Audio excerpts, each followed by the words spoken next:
You're listening to the Sustainable Angler, and my daddy's the host. All right, well, special thanks to my sweetheart for the introduction, and welcome to the Sustainable Angler, the podcast where we discuss the intersection of fishing, conservation, and sustainability. I'm your host, Rick Crawford. You probably know Monte Burke as the author of Lords of the Fly, but on this episode of the Sustainable Angler, we dive into his latest book, Rivers Always Reach the Sea, a beautifully written collection of angling stories that span the globe.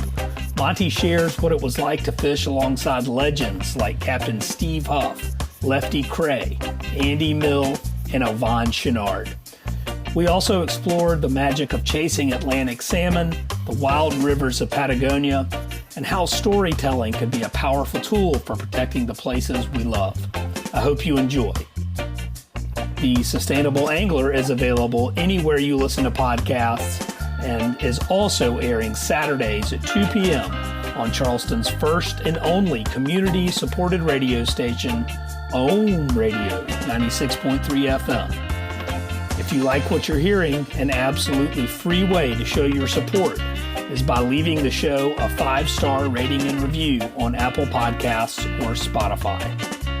This episode of The Sustainable Angler is brought to you by Emerger Strategies and A New Earth Project, the sustainability initiative of Atlantic Packaging.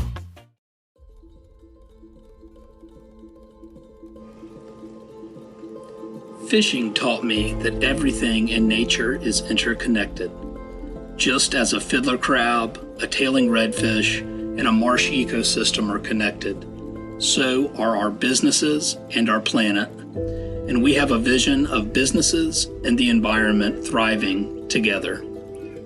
Imagine a company that not only champions the sport of fishing, but also leads on climate action and conservation efforts. Products and packaging that are friendly to marine life and that degrade harmlessly back into the earth. It's not a dream, it's a strategy, and that's what we do at Emerger Strategies. We guide businesses on their sustainability journey by helping them measure and improve the sustainability performance of their operations, products, and packaging, all while boosting profits. Because when nature thrives, we all thrive. Together, we can make a difference for generations to come. Visit our website at emergerstrategies.com. Let's protect what we love together.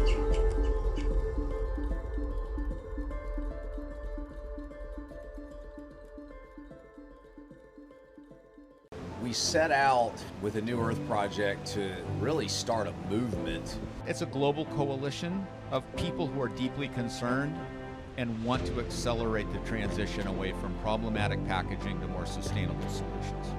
Our entire value proposition was built on helping companies package things better. We were doing sustainability before sustainability was cool. We just called it packaging optimization. And packaging optimization really is about using less. And we built our whole business on that. You know, people send us their products, their goods, and we help them design packaging systems and solutions for the least possible cost, utilizing the least amount of material. Use less is always the right answer. And that's what I see with companies like a New Earth Project is it's like, we're just trying to create solutions for big companies and small, that makes it easier for them, cheaper for them, whatever it is, and then has less impact. Not just trying to tell people you should have less impact and making the choice forced on them. Like, make it better for everybody, and it'll make it better for the whole world. We see the problem, and we are with you. My name is Monte Burke. I am a writer, which still sounds funny to me to say. I never expected actually to be a writer. A little tiny bit of imposter syndrome too, but I don't know. What do you want to know? I worked at Forbes for many years. I worked at Sports Afield for a little bit. I've been freelancing since about 2014 after I wrote a book or 2015 after I wrote a book about a certain college football coach, and write freelance for Garden and Gun, the Drake magazine, but mainly it's books these days. I kind of alternate back and forth between fishing books and college football books. And actually have a book coming out in January, so a couple months from now, that's on college football. So going back to that well. So Nice. yeah. Well, college football and fly fishing are two of my favorite things. So excited to chat with you again today. Thanks for carving out some time. Of course. So I'll kick things off. My introduction to you may not be aware of this. I don't know if we talked about this in the last one or not, but before I launched Emerger Strategies, I was doing research on sustainable brands and fly fishing. And you wrote an article called The Greenest Companies in Fly Fishing. And that was kind of like how I formed the basis for trying to figure out, like, how should I approach these companies? And so, so just a little tidbit there. And another thing that I'll say that about rivers always reach the sea. I've been reading it this summer in between. I've been lucky to take a couple of different beach vacations, and I've got a 6-year-old and a 22-month-old. And so my time at the beach is, I don't even bring a chair anymore. But I love the format of this book and the length of the stories, and that I can feel like I still got some reading at the beach, because you can read a chapter in 5 minutes and get through a story, which is great. Right. It's always been funny to me because, collections are traditionally harder to sell than a narrative long form book, I guess, which is always odd to me because I love collections. McGuane's The Longest Silence is one of my favorite books. It's just a collection of his, I don't know, he has 38 stories or something like that in there. But I love him for the same reason you were talking about. I love, at nighttime, you maybe read one, then you go to sleep. I had one reader write in and say he keeps it on the back of the toilet, which is fine. I don't know if I'd want to have that. I don't know if I'd want to sign that one, but there is something kind of nice about it, we kind of dip in. And I mean, I think there's one story in there that's like, I don't know, 600 words. There's one about Yvon Chouinard, and there might 600, 700 words, which is like, I don't know, 3 minutes or something like that. So it's kind of, to me, it's fun to have this sort of a, smaller form thing. I've always also been a big fan of short stories, fictional short stories. So it's just kind of fun to put together a little collection, and I love reading them. So, well, that kind of brings me to a question. Is that what inspired you to put together these stories in this book? Was your own personal love for that type of book, or what inspired you to do this one? I mean, partly. I mean, it was sort of a couple things came into it, but I had a couple editors say, hey, you should just collect your stories. It's always nice, there's something really ephemeral about magazine stories. People read the magazines and then they recycle them, never see them again. I mean, I guess now with the internet you can find some of the stories, but there's something permanent about a book, which I've always loved. I've got a bookshelf right here full of books that I constantly go back to, and I don't do that. I have a huge magazine collection you can't see over there, and I just don't find myself kind of riffling through those. So I love that too. And I all of us kind of in this game trying to emulate McGuane. Yeah. And so I kind of want to have my own little collection. It pales in significance and everything else with McGuane stuff, but it just kind of felt like a fun thing to do. Yeah, well, I love this format for the same reasons that you mentioned, but I have, for anyone listening, if you have young children and you got a few more beach days left this summer, you can actually complete a chapter, feel like you read at the beach, and made a little progress in your book with little ones. So, digging it. Well, you mentioned a story with Yvon Chouinard, and I'll say I don't want to give too much away, right, for all the stories in the book, but that actually, I laughed out loud while reading. That was hilarious. I don't know if we'll want to dive in. I'll just say it involves being outfished by a blind guy, which is pretty hysterical. I told that story. I introduced Yvon many years ago at Atlantic Salmon Federation. He was being honored there, dinner in New York, and I actually told that story out loud, and he just came up and like was just grinning from ear to ear and gave me like a faux punch to the stomach. It was really funny. That's awesome. So in rivers always reach the sea. It's fishing stories from everywhere. So you've been pretty well traveled and lucky to visit some unique places to fish. Are there any that stand out that from this book that are maybe some of your favorite locations that you fish? I mean, it's funny you should ask, because some of my favorite locations are my home waters. Yeah. You know, there's a piece in there about fishing with my grandfather, who's really kind of the one that got me into fly fishing. He had a bunch of old Orvis cane rods, which now all have, I don't know if you remember old wooden tennis rackets. They used to get all kind of bent like that. All of the tips on these things are bent, but they're cool. I still have them in my closet over here. So that was like my home, that was my home bass pond, which I always loved. And I love, I consider the Catskills my home trout water. I fish a lot here in New York City, which I consider my home water. But, traveling is always so fun. There's a great element. One of the real privileges, I think, of being a writer is that fishing your sense is already heightened when you're on a fishing trip. You're already noticing the cool stuff, the birds and the trees, stuff like that. But when you have an assignment, like you're really noticing it, you're noticing to the point where you're writing a lot of it down. And so it's really imprinting on your brain. I've always loved Labrador. Lucky enough to have been there a couple of times. It's just, you have to be comfortable with black fly bites pretty much, but it is just this austere, cool, like quaking peat bogs, like such a cool place, and still has a relatively healthy population of Atlantic salmon. Russia was amazing to go to, mainly because now you can't go there. That also was very austere, and it felt like a fever dream the entire trip. I was there for, traveling for 2 weeks basically.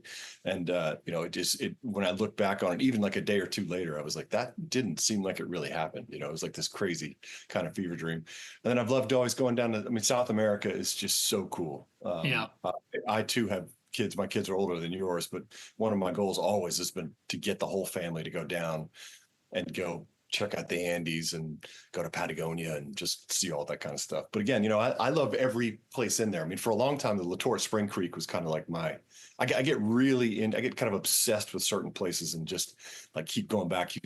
And the Latour is this little, basically now it's kind of a drainage ditch. It wasn't much more than that when I first started going there, but I just got so into it, for like 3 or 4 years. That's all I wanted to do was figure out that creek, So yeah, I tend to do that a lot. So I love all the places in there, really.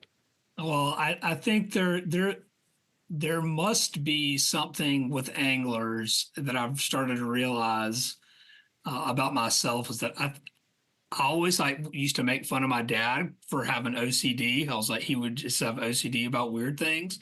Yep. And now that he's passed and I'm in some ways realizing things about myself, I'm like, oh my God, the fishing thing is OCD.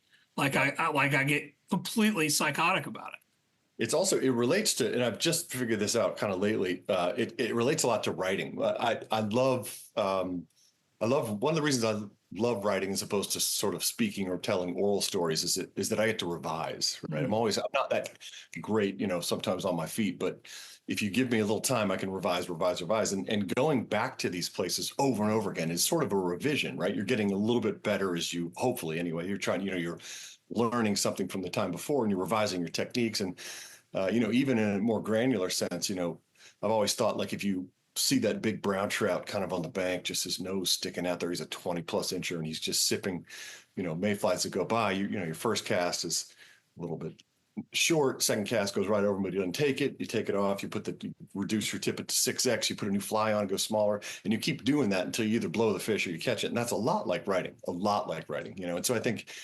and also becoming obsessed with one subject, right? So like when I'm doing a magazine story or I'm doing a book, it's like a fully all-consuming thing. Everything in my environment when I walk out is an input to that possible project. And I feel like that's the same way with Latour. When I got obsessed with that, it's the same way I've gotten obsessed with some, bonefish flats and some striper flats and some salmon water up in Canada. it's all it all kind of is one thing, which I didn't really realize literally until about 6 months ago.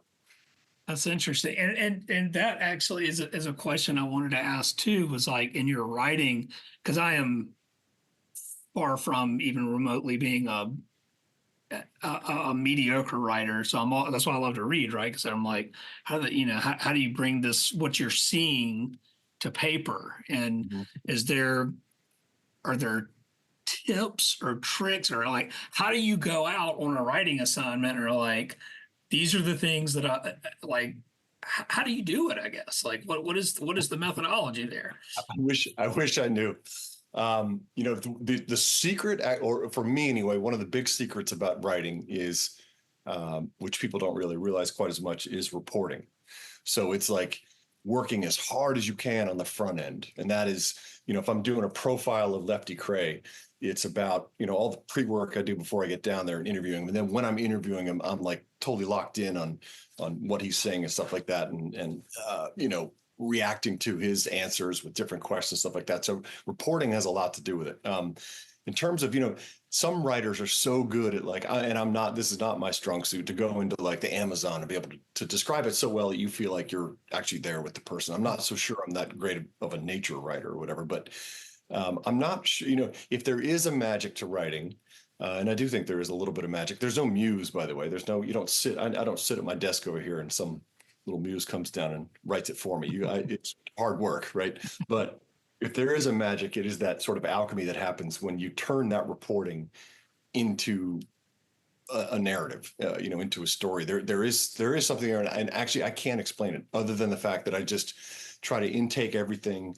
I try to, write down notes. A lot of times you'll write down just a fragment of something, even when I'm not on an assignment, and that becomes an essay. So yeah, it's just kind of, jiggering your mind somehow, I can't explain it. I wish I could. Well, what about, so you mentioned storytelling. And so I guess maybe what role do you think storytelling plays in protecting the places that we love to fish? It's the only way. It's the only way. I mean, humans, everything we do is storytelling, everything. And, from your interaction with your neighbor, how's the day going? That's a very short story, good or bad, right? But we're always telling stories. And I think, the cool thing about fishing is it sort of, or fly fishing in particular, kind of like, it really plays well into storytelling. It's, one of the first questions people ask you when you come back from a fishing trip is, how was the fishing? You've already worked on that story.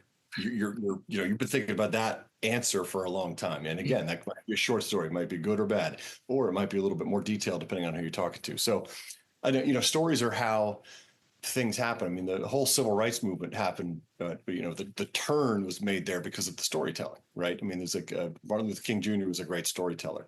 The Bible, Jesus Christ was one of the great storytellers of all time, his parables, right? So, I mean, there's everything is storytelling. So if you can tell an intriguing story, it makes people care.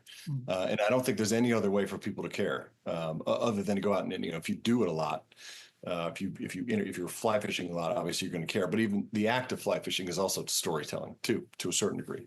So yeah, I think stories are the only way to get, or one of the only ways, or the primary way, I should say, to get people to care.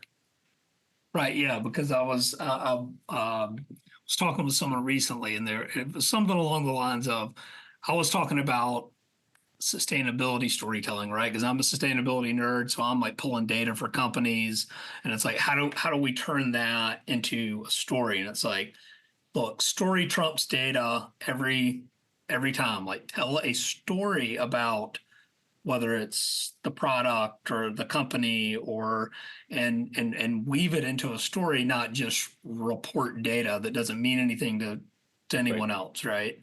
And I think that's so true. And it's something that recently has come to light for me, where I'm like, oh, right.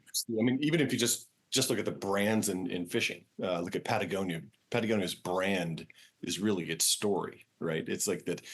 All of these different brands have, and whether they're intriguing to you or not, kind of, is what makes you interested in the brand or not. Sort of, I feel like. I mean, it's all storytelling. Yeah. And that took me a little while to realize too. We all tell stories all the time, sitting around the dinner table or at a bar or wherever, but like, just how important storytelling. That's actually what worries me a little bit about AI. Not that we want to go into an AI conversation, but when you lose the ability to tell your own story and you outsource that to someone else, we're losing the fundamental essence of humanity. I feel like, I mean, if you outsource everything to AI, you've lost the ability to kind of conjure your own stories and to understand stories to a certain degree. So anyway, sorry to divert to AI, but Yeah.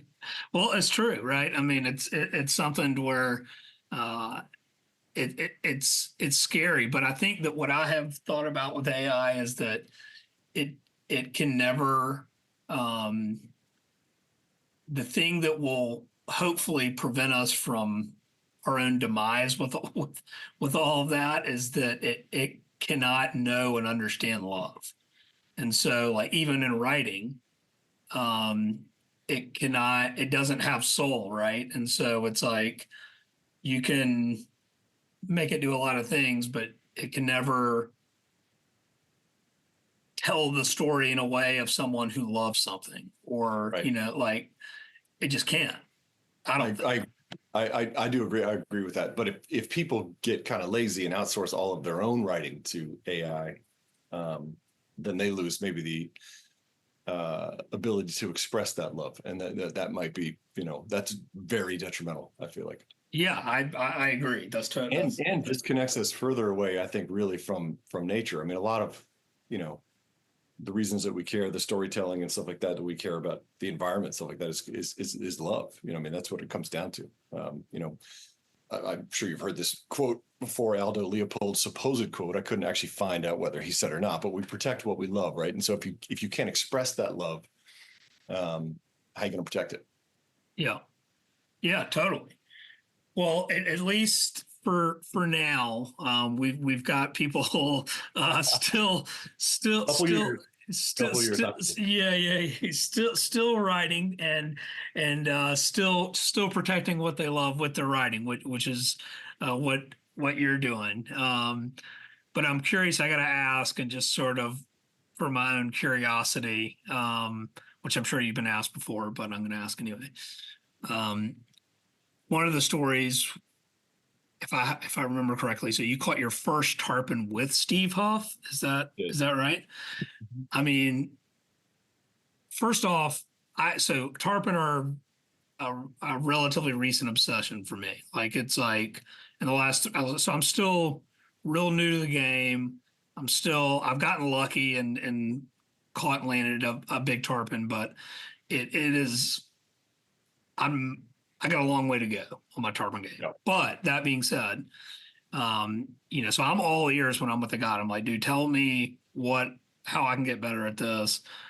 What was it like fishing with Steve Huff, and particularly about catching your first tarpon, which is just awesome. I mean, it's just, I still do fish with Steve. Steve's going to be 80 pretty soon, and we just fished together in May.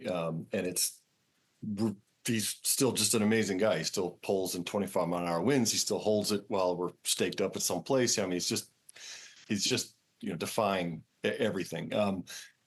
It is. I guess I didn't realize quite early when I first started fishing with Steve, like the gravity of fishing with Steve Huff, which is probably a good thing because I would have choked even more. But I was funny. I was just talking to my uncle about this. Like, I'm not like the best caster in the world. I should be. I've been taught how to cast by Lefty Kreh and Andy Mill and Nathaniel Linville and Steve Huff. I should be better than I am, but like I'm competent, right? So, but when I'm faced with a tarpon, I lose all sense of competency. And it proves that fly fishing really is kind of a game of the mind than it is, as much as it is anything else. So, yeah, I mean, that day in particular, I think that was actually my first real full day of tarpon fishing. And this was back 15, 16 years ago. And back then, kind of before the hurricanes, Everglades had, that part of the Everglades anyway, had a great population of laid up tarpon. They were kind of, everywhere. We'd have 20 shots, 30 shots a day, like just awesome, which is my favorite type, right? I mean, you see this kind of like glowing cylinder of silver, and you got to quickly figure out which end is the head and which end's the tail, if the tail's not sticking out. And then you got to make like a cast that's, just close enough, but not too close. And, I think Andy Mill has a great line about, show the fly to the fish without him seeing it or something like that. Some kind of crazy, like Zen koan kind of line, which makes total sense if you've done it before. And I blew that whole day. I was so nervous. I barely slept the night before, but I was so jacked, I guess, really. But I must have blown I don't know, 12 shots when I finally had like a reaction shot. Like I saw it right away, lying there, and I just threw it down there, and boom, there it was. And I'll never ever forget that moment, because within 2 seconds, the sort of my line had kind of come back across where Steve was, tight as a guitar string, and he had ducked it right when it came like that. And then at some point, I remember a fish jumped behind us, and I was like, "Oh, do you see that fish over there, Steve?" And he said, "That's yours." And I was like, "What?" My line facing this way, and the fish is behind me. I'm like, "What the hell?" So it was just an amazing. It was literally like the blooming of first love. I mean, I just was like, from that point on, it was like someone had injected something into my veins, and it sounds crazy to say, but it was a life-changing experience, right? Like, not in a way of having a child, not in the way of getting married, but like it did change my life because I became really into it, and really respectful of these animals, and just I don't know, it was the coolest thing. I think about it quite a bit, actually. That story's in that. I'm glad I can include that in that collection, because it was just fun. Yeah, I there's just something about those fish, just the whole thing, their environment that they live, the eat, the jumps, the just pure chaos on it was, a millisecond seems like a year, and then all of a sudden the fish is on or off, or you're like, what's happened? And it's hard to describe to someone, which is why I'm not a good writer. But I spent a whole book trying to describe it, and I couldn't do it. I had to rely on, there's a poet named Richard Brautigan who hung out with McGuane and Harrison and those guys down in Key West, and he called it immediate unreality. And to me, that is the best description, because I literally could not do it. I couldn't. I spent a whole book trying to figure out how to say it, and finally ran across his thing, and I was like, that's what it is. Yeah, it's the coolest thing. Your mind's completely emptied, right? You're not thinking about anything else. And there's something so cool about tarpon in general. I mean, not just the way they look and the way they fight and how big they are and stuff like that. And the fact that these huge animals come into these relatively shallow flats, but like the fact that they gulp air has always been like cool. Like they're like this connection between sea dwellers and land dwellers. I mean, they're like, maybe they're the sort of missing link or something like that. I don't know. There's something really elementally cool about that. Yeah, I was explaining it to my buddy who I was fishing with this past week, Brent. His son is 6, and he went fishing with us a couple of days, which was cool. And we got red fishing from him, and he was like thinking it was awesome. But anyway, we came back. He wanted to look at my fly boxes, and so I was showing him. I was like, "These are tarpon flies," and he was like, "Tarpon? What's tarpon?" And anyway, I was like, "It's a living dinosaur." I was like, "You'll have to come dinosaur fishing with us sometime." And he was like, "What?" But it's true. It's like, this is 100 million-year-old fish. I think they're between 50 and 100 million. I mean, they've been through everything, right? They've been through ice ages and heat waves, and they also individually live so old. I mean, they can live to like 80 years old. When I was doing that Lords of the Fly book, there was a Tom Evans who was kind of like one of the main characters in there, or if not the main character. He started fishing there in the late 70s, and I was on the boat with him in 2018, 2019. And there's a statistical possibility that we would see one of the fish that he had seen back in 78. Just because they lived that long. And so it's like, he actually had a fish that they called Spooner, because it had like some kind of had like some shiny part to its gill that everybody knew that came back to that same flat like 7 years in a row they counted. I mean, it's so cool, right? I mean, there's just not a lot of fish that do that. I mean, there's big brown trout that hold the same lies for years, but nothing kind of like that. Yeah. It's a special fish, and I'm a psychopath, so I'm obsessed with them. All right, so well, tell me about Atlantic salmon in terms of seems like they're headed in the wrong direction. Is that fair to say? I mean, it just hurts me so much even to talk about the because I just love them so much, and I love where they live, and their whole journey is so cool.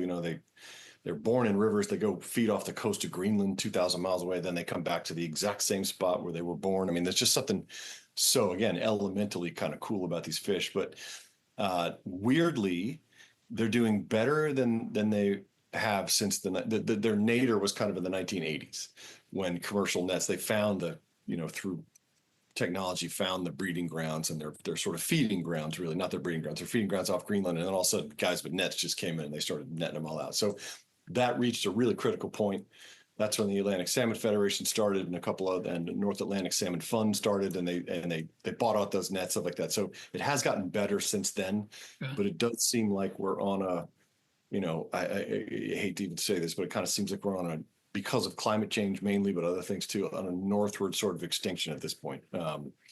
Rivers have good years and they have bad years, but there are some rivers that are, no longer have runs of Atlantic salmon, which is really, really sad. I mean, I got a good friend of mine lives on the St. Mary's River in Nova Scotia, which empties into the Bay of Fundy on the south side. Used to be one of the great salmon rivers in that country, and it has probably a run of about 7 fish now. Wow! And again, a variety of factors have kind of played a role in all of this, but it would be a world without Atlantic salmon would be an immensely sad world to me. It's already a kind of a hard sport anyway. I mean, you go up. I actually have a cabin on a salmon river in the northern part of Nova Scotia, and there still are thankfully salmon in there. But even when they're in there, they're hard to catch. I mean, you can go weeks. Some people go years. So they're kind of hard to catch anyway, which is kind of part of their intrigue to me. But yeah, it seems like it's a very slow kind of process right now, which doesn't mean there's not something worth saving. In fact, the ASF has a great new program where they're trying to enhance and save the healthy populations. They're doing a big sort of push to concentrate on those populations that are doing well, which I think they're still paying attention, obviously, the ones that aren't, but it's very cool. I thought that was a very good tactic to protect they want to do I think it's 400 yards on either side of each side of the river with a forest canopy, and make sure there are no dams, make sure there's no illegal fishing, illegal netting, and stuff like that on those rivers in which they're doing well. So, I'll never give up hope. But the realist in me sees just the trends don't look great. It's like they're sort of like every other species. I mean, fish species, not every other, but a lot of fish species go in booms and bust cycles, right? I read so around here, stripers are the big kind of glamour fish, and we're in now a very, very much kind of a bust cycle here. And people panic about it, which they should. But I was reading Peter Matheson's book called Men's Lives, where he spent some time out in Long Island commercially fishing for striped bass, and he found these records back from like the 1920s all the way through the 1960s of the catches, which is a good way to figure out how the population's doing. And it goes like this, it's boom or bust, boom, bust, boom.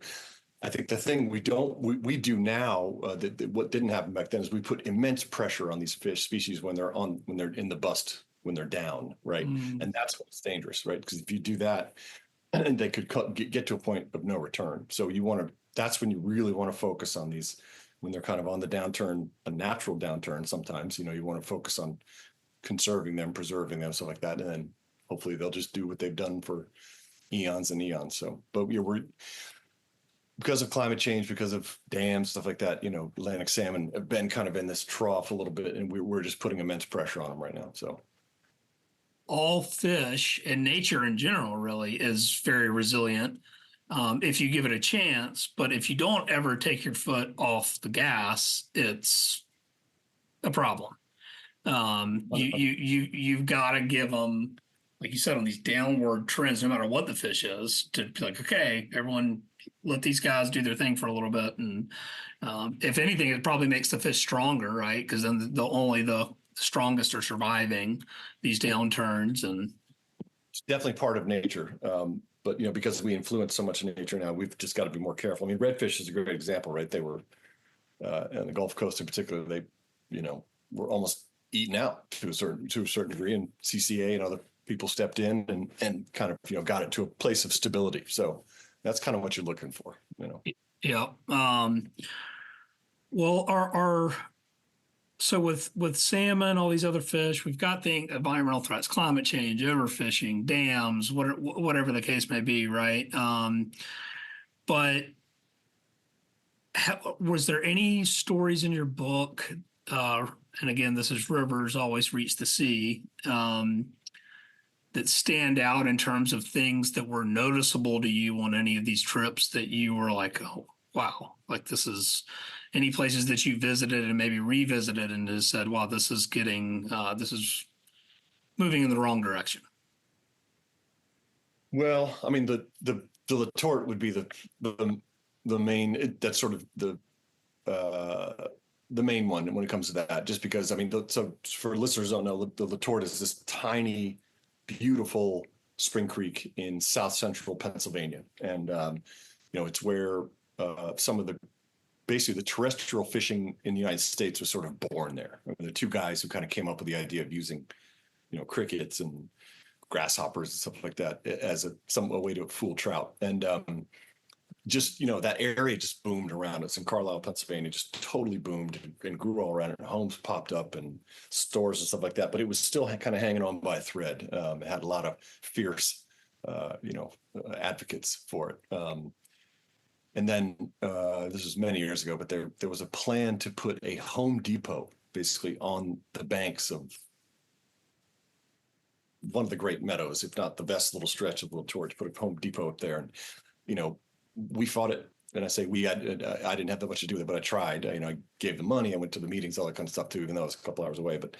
And it just, had no chance because of the tax revenue, supposed tax revenue, and all the great things and the jobs, all this sort of stuff that Home Depot would come in. And I just remember seeing it for the first time. I saw it in the winter time. Actually, I used to go up there and fish in December. Sometimes it was always like a 2-hour window on a good clement kind of December day when some sulfurs would hatch. And I remember kind of seeing it in the gloaming, and seeing those lights. It was snowing at the time, and seeing the lights go through the sun, and then seeing the parking lot, which was right on the creek, and it was like, that to me was like, it's over for this creek. I mean, there's just no way. It'll probably have some trout in it, but it'll never again be like it was, which is a really sad thing.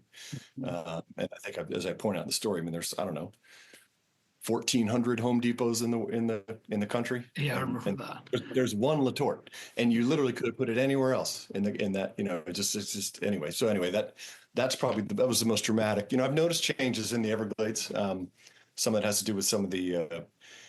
I don't remember which hurricane it was, but a fairly recent hurricane just basically took a bunch of mud and dropped it in the hurricanes, which just killed some of the grasses, and of course, which is this sort of vicious cycle because it obfuscates the sunlight, so the grasses can't grow, and so you just need some other kind of storm, I guess, to blow it out. But I did, down or over there where I fish in the Everglades now, it gets muddier really quickly with a 10-mile-an-hour wind, and so that's changed things kind of dramatically there. A lot of changes have to do with people, with the pressure.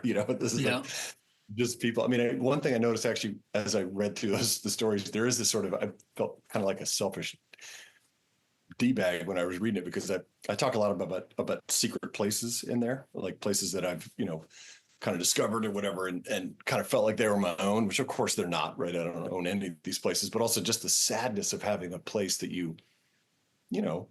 either you stumbled upon, but a lot of times you work pretty hard to kind of find it, right? And then someone else finds it next thing you know, or it's on Instagram and it's gone, right? Yeah. It's gone. And so like a lot of places like the Catskills have gotten, since the pandemic in particular, just gotten like, to the point that it's just not that fun to fish, because sometimes you go into a pool that used to fish, that used to have you and your buddy had to yourself, and there's 10 other guys already there. So yeah, most of the changes actually have to do with just more people doing the sport, which is that's a good thing in a lot of ways, right? In theory, you have more people invested in the resource and giving money to conservation organizations. It does detract from the experience sometimes. But I remember interviewing the then CEO of Sims, and he was like, "Well, just go find another place." That's what he said, and he was completely correct. Like, you got to go find another place. But the heartbreak of losing one of these things, it's a little bit like, I always think of it as kind of like a microcosm of the fall of Eden. I mean, that's sort of like it's your little Eden, right? And then it's gone. Yeah. But again, it's selfish. When I reread it, I was like, oh my gosh, I have way too much of this. Like, mind. Like, who cares? Well, no, it's relatable because everyone has those places. Like, like when I lived in Wyoming, there was this one particular camp spot that me and my roommate, like, that's where we went and camped. We never saw anyone there when we were, just had this place to ourselves, and you feel like it's yours because you're like, I don't ever see anyone there. We found these great runs that had great cutthroat trout in it, and you're just like, this is where we go. And then one year we went back, and there was someone else camping there, and we were like, this dude's in my spot. Like, get it.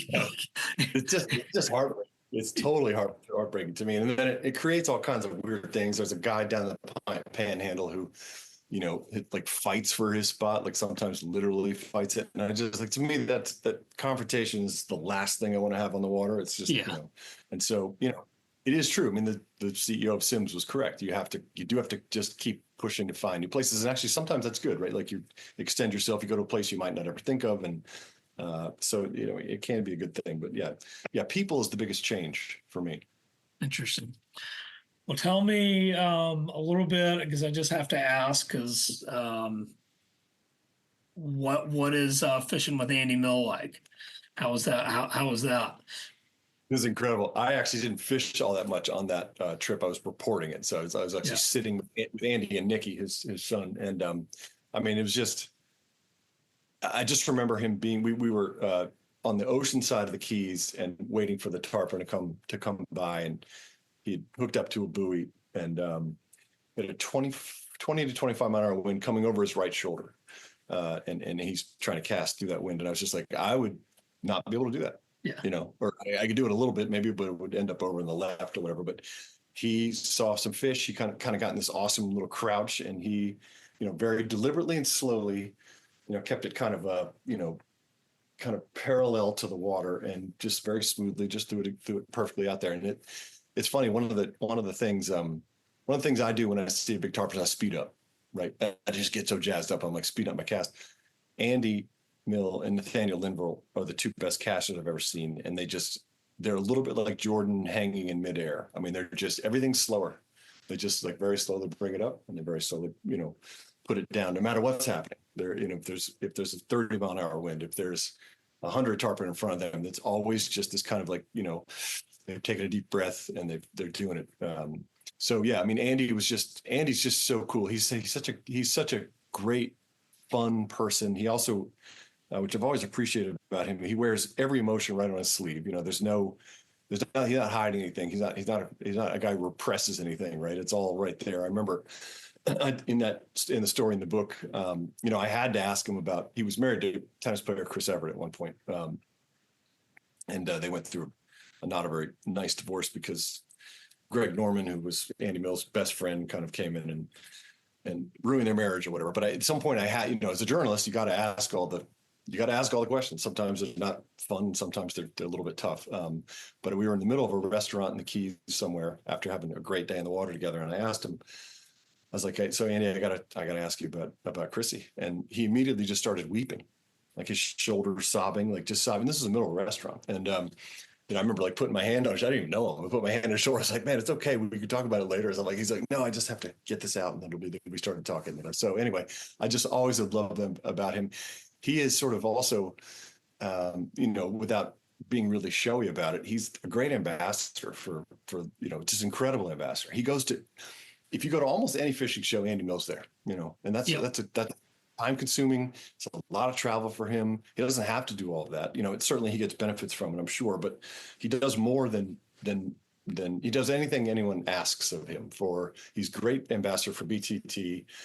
He does all kinds of conservation events. He shows up at all these kind of things. And, it's really, really cool. I mean, no one will ever replace Lefty, I don't think, but I think if you take some combination of Andy Mill and Tom Rosenbauer and kind of put those two guys together, then they kind of occupy different parts of the Lefty Kreh legacy. So yeah, he was so cool. He's just an athlete, and Nikki is unbelievable too. Nikki, not surprisingly, perhaps giving who his mother was, has this beautiful backhand cast. I remember there was one, he was on the bow, and it was, Andy was like, there's one behind you at whatever it was, 5 o'clock or something like that. And he just, one little pull like that, and then it just chucked like this straight line of a backcast, just unbelievable. Like, something I couldn't do. I'd do it maybe one out of every 20 if I tried. But so yeah, that was just a joy to do those stories. It's such a privilege to do those stories. I just really enjoyed them. Yeah, they're they were meeting hundreds of people at ICAST last week or 2 weeks ago, whenever that was. I was down there, and I just went over and said hey. But yeah, it's unbelievable. I think that's probably too something that, it's like that's an example of someone giving more than they take from the sport, and being that ambassador and promoting conservation of the fisheries is really probably a good model for a lot of anglers to look up to. Yep, 100%. I mean, it's like with great power comes great responsibility, and he's certainly lived up to that, right? I mean, he's really lived up to that and exceeded it, really, seems to me. All right, so you mentioned Lefty, and I never met Lefty. I saw him at some of these shows, but just literally a living legend. What was your takeaway from profiling him and spending time with him? So cool. I spent like the better part of 2 days with him, and he's, the first thing he does, I didn't realize this at the time, but he does it with everybody. And thankfully I figured this out because I was going to lead my story with this, but I sort of changed it around because I realized that he'd done this with a couple other people before, maybe a couple hundred other people. But what he did, he took me to this little pond, not too far from his house, and he had hand cut the grasses down so he could cast into this pond. And he does the same thing. He hands you the rod. He says, "All right, cast as far as you can." And I thought I did a pretty good job, but and he said, did you look at your back cast there? And I said, no. He goes, good thing you didn't, because they're really ugly. He has all these little one-liners. He called his bald spot a solar panel for a lovemaking machine, which I've always thought that was great. Anyway, here's this guy who at this point, I think he was double my age at this point. So he was like 90 something. And I think he was 90, and he's about half my height. I'm 6'5". I don't know what he was. It felt like he was about half my height. Anyway, and he just, in one cast, again, just a little haul here, everything goes out, and it kind of jerks his hand. I mean, that's how, so anyway, we're off to that start. It was just great fun. And then I went to his house, and he's, got his he was really neat, which I found really interesting. And his fly tying desk had no feathers or anything like that. Everything had little places where these hooks go in here, and these feathers were in this compartment over here. And then he had, in his basement, had a wall of reels, which I took a picture of because it was one of the coolest things ever. So he just put this, and it's neat. They're done by size. So it went from like smallest to biggest, and it was just a really cool thing. And then, I remember going to, we went to lunch, and he famously liked his French fries like really, really well done. So he would like get these, they're basically black by the time they come out. And he was at lunch, he was describing the act of casting the fly rod with the French fry. And there were these two dudes sitting kind of close to us, and I saw them kind of looking at us, and then I saw them kind of leaning over. It was like when those old E.F. Hutton commercials, they were kind of, leaning over, listening to him, and finally they came over and they're like, "Are you Lefty?" So this is so funny. I didn't put it in the story, but he almost, it felt like to me, and he almost killed me. We went, he had like a Zuzu Trooper stick shift. We were leaving lunch. He insisted on driving everywhere, which is great. I got to see all those little weird things. He has a little foam armrest in his car, and he had a paperback Louis L'Amour novel that he read at stoplights, stuff like that. He had all these little crazy quotes. Anyway, we were pulling onto this like 4-lane highway, and he's talking to me like that, and he has his foot, I guess, on the clutch, but not quite on the brake, and we're just easing into traffic. I mean, cars going like zoom, zoom, zoom, just like that, and he stops just at the last minute, and he gives me this little smile, that gap tooth, like I guess he knew exactly what he was doing. But anyway, great fun interview. He was hilarious. He's a child of the Depression. There's a strain of anthrax named after Lefty. Yeah, I heard that.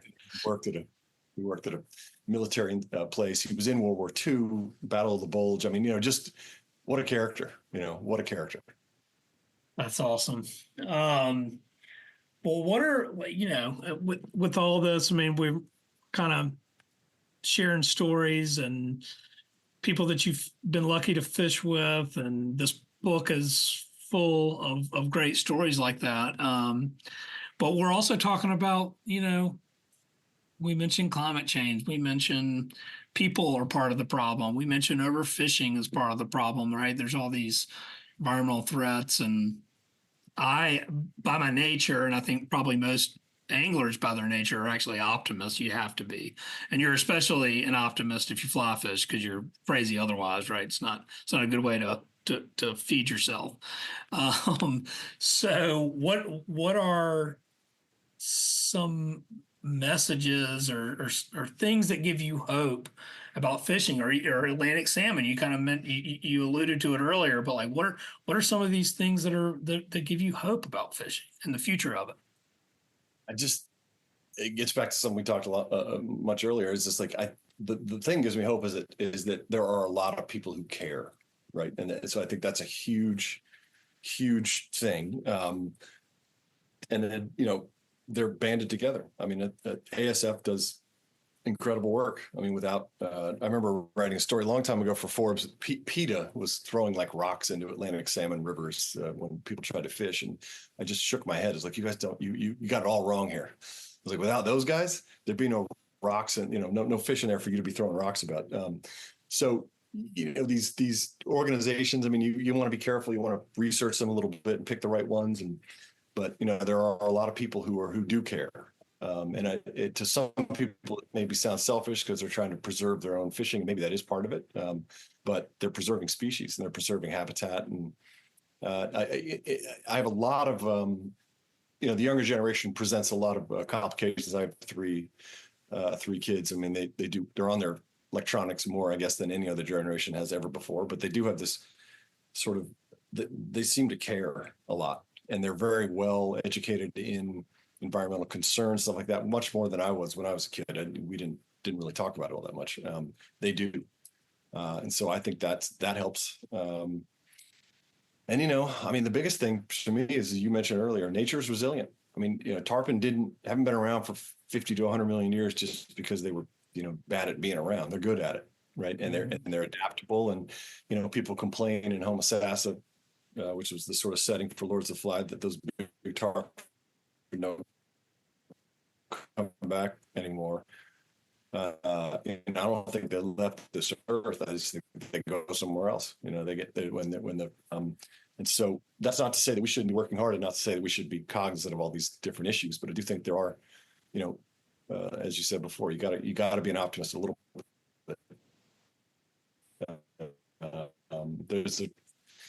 You have to have there's a great quote, and I'm going to mess it up, but it's something like, it's like pessimism of the mind and optimism of the will, or something like that. There's you can hold these two kind of contradictory thoughts in your head. Yeah. You can realize that things maybe aren't great and are maybe going in the direction, but you have to be optimistic about it. You just have to. And like you said, it fits fly fishing very, very well. You have to think that you're going to catch something, or you won't go out there. If we're fishing to feed our families, we're not fly fishing. I know that. Fishing with dynamite. Yeah.